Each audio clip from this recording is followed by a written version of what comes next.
on n'a pas d'électricité, on a besoin. Les Camerounais ont posé des problèmes simples sur la table. Mais chaque problème qui est posé sur la table, ils en font une thèse. Une thèse parfois qui est compliquée à expliquer, pourtant il y a des mots simples qu'on peut mettre sur la table.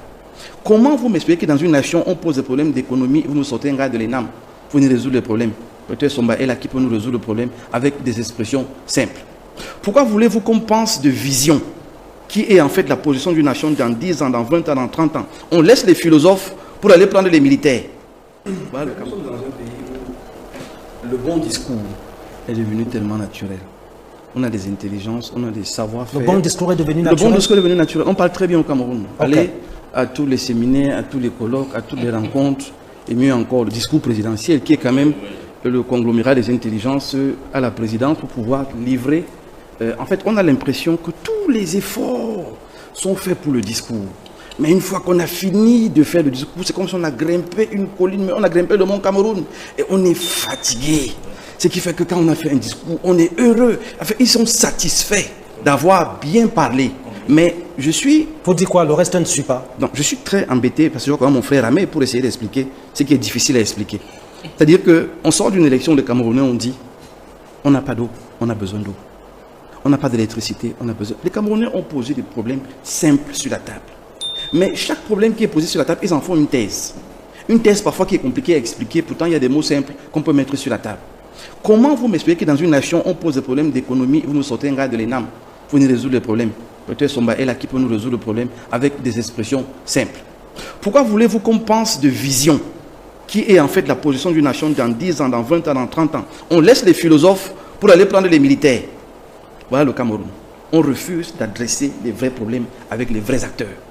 Et quand donc on a pris des acteurs qui ne sont pas fondamentalement informés des problèmes des populations, ils viennent avec des grands discours. Quand on dit qu'on n'a pas d'eau, ils ont des forages. Quand on dit qu'on a des problèmes de carburant, eux ils ont des bombes de carburant, on n'en a plus fini. C'est un péril même dans leur bureau, dans leur placard. On n'a pas les mêmes problèmes. Donc aujourd'hui, vraiment de manière très simple, le président a bien parlé comme il sait bien parler à son habitude. Et je dis qu'au niveau de la forme du discours, il n'y a rien à redire. Tout se tient. Il a dit le 6 novembre, je vous ai entendu. J'ai entendu vos frustrations. Il a dit lui-même. Mais un peuple qui est frustré, vous ne le calmez pas, vous ne le consolez pas. Vous venez lui dire après que j'ai entendu vos frustrations, vos pleurs, vos larmes et tout, et je vais prendre des mesures pour que ça change. On part du 6 novembre au 31 décembre.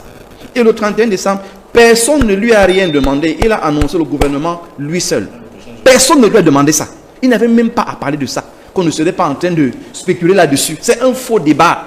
Donc il est lui-même venu créer une attente qu'il ne devait pas créer. Mais vous voyez, le fait de jouer au jeu de la communication, là c'est le stratège en communication qui parle. Le fait de jouer à un jeu de communication rattrape le RDPC aujourd'hui. Parce qu'il aurait pu parler d'autre chose, qu'on serait en train d'attendre autre chose pratique et concret. Je vais simplement rappeler que toute politique publique a pour finalité le bien-être des populations. S'il n'y a pas de bien-être des populations, c'est une politique publique vaine, vide, abstraite, complètement loin des réalités sociales. Aujourd'hui, ce discours étant très bien présenté, très bien organisé, très bien structuré, s'adresse à qui? Est-ce qu'il s'adresse aux jeunes Camerounais qui ont des vrais problèmes, ou il s'adresse à l'intelligence qui veut montrer encore au monde qu'on parle bien? C'est justement la question que je vous pose. Très bien. Aujourd'hui, est-ce que les problématiques réelles, concrètes des jeunes ont été abordées dans cette allocution? Dans cette allocution, le chef de l'État a parlé de l'emploi des jeunes. Il a parlé de la formation. Moi, c'est la seule chose qui m'a intéressé. Parce qu'une chose qui est décriée, le FNE, le GCAM et tous les opérateurs économiques rappellent que le problème de l'emploi, un des problèmes de l'emploi des jeunes, c'est l'inadéquation avec la formation actuelle. Il faut donc revoir la formation actuelle, donc les réformes que nous appelons de tous nos voeux, dans tous les différents secteurs. Il a parlé des réformes, c'est la seule chose que je retiens. Le reste, en termes de 50 milliards par exemple, qu'on vous annonce, on les prendra où?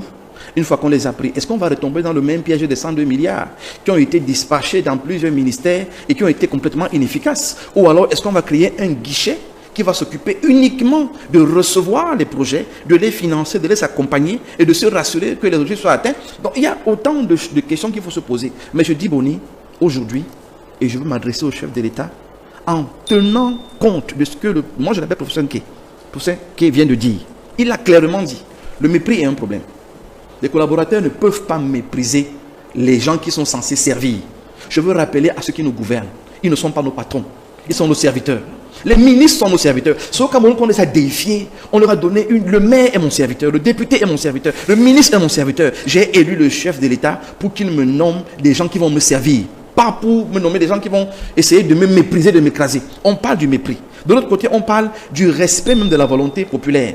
Si on dit que nous sommes en démocratie, si on dit qu'il y a un contrat social, qu'on respecte au moins les déshydratats des populations, quand on rafistole les routes chez vous là, les jeunes qui viennent travailler, on les prend où? On devait les prendre dans le quartier. On les prend ailleurs. On rafistole et puis demain, personne ne s'intéresse à ça parce que personne n'a été impliqué à ce travail-là. Donc, il y a une façon d'opérer qui est difficile dans ce pays et je suggère pour sortir que maintenant que c'est lui qui est élu, c'est lui qui est le président, c'est lui qui dirige le pays. On n'a rien d'autre à dire en termes de Biamosgo, Biamosté. Ce n'est plus là le sujet. Le sujet aujourd'hui, c'est qu'il arrête les effets d'annonce. S'il veut même il échange de personnes dans ce gouvernement-là, qu'on commence par les réformes.